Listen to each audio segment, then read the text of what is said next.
राजू एक छोटे से गांव का रहने वाला साधारण व्यक्ति था। उसका पूरा नाम राजेश था, लेकिन प्यार से लोग उसे राजू बुलाते थे। बचपन से ही राजू बहुत मेहनती और ईमानदार था। उसके माता पिता किसान थे और राजू को भी खेती का काम बहुत पसंद था।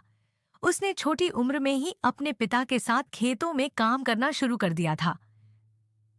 गांव के लोग राजू को उसकी सादगी और मददगार स्वभाव के कारण बहुत मानते थे। वह हमेशा दूसरों की सहायता के लिए तत्पर रहता। किसी के घर में कोई समस्या होती तो राजू सबसे पहले वहां पहुंचता। उसकी यही आदत उसे पूरे गांव में प्रिय बनाती थी।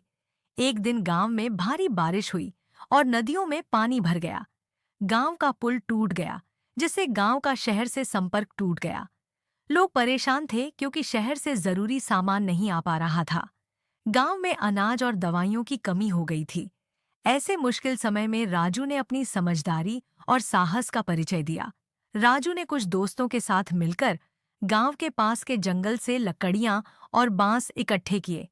उन्होंने रात दिन मेहनत करके एक अस्थायी पुल बनाया, जिससे गांव के लोग शहर जा सकें और जरूरी सामान ला सकें।